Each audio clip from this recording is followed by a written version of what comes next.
Je m'appelle Laura, j'ai 26 ans, j'habite dans le vignoble nantais. Je suis maman de 2 enfants, une petite fille de 6 ans et un petit garçon de 4 ans. Je suis photographe et je suis atteinte de la maladie de Charcot-Marie-Tooth.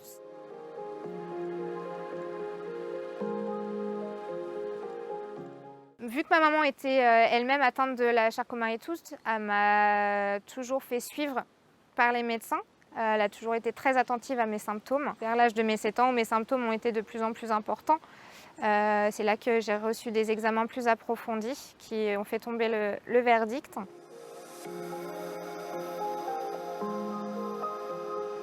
L'annonce, moi, de cette maladie, j'étais encore très jeune pour comprendre ce qui m'arrivait. Je n'ai pas vu non plus beaucoup d'évolution sur la maladie de ma maman, parce qu'elle a été diagnostiquée qu'à l'âge de ses 30 ans. Le diagnostic de mes enfants donc, est tombé pour ma fille à l'âge de ses 4 ans.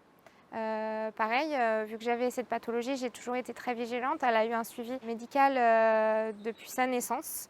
Quand on a vu que les symptômes, dont les chutes, la fatigue, les pieds creux, ont été très importants dans sa vie de petite fille, on a décidé d'aller voir le neurologue pour lui faire des examens. Donc l'électromyogramme a indiqué qu'elle était bien porteuse de cette maladie-là.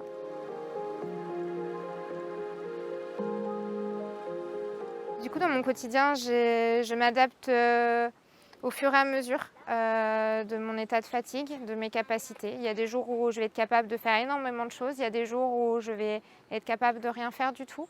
J'essaye de m'adapter, moi et ma famille, mon conjoint et mes enfants. On s'adapte un peu tous les jours aux difficultés quotidiennes, sur des petites choses banales, faire du ménage, passer un aspirateur, monter des charges lourdes, porter mes enfants, prendre la voiture, ce qui est plutôt des fois dérangeant.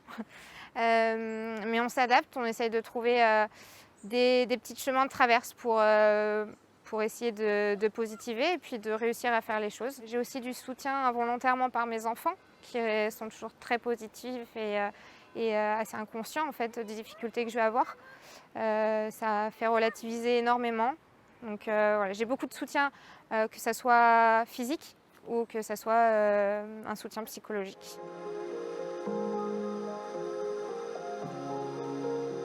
Les 3 petits mots que je veux faire passer à ceux qui me regardent, ça va être de rester positif, de rester patient et de jamais baisser les bras, de toujours rester battant. Il y a beaucoup de parents atteints de la Charcot-Marie-Tooth qui se sentent énormément coupables d'avoir transmis ce gène-là à ses enfants.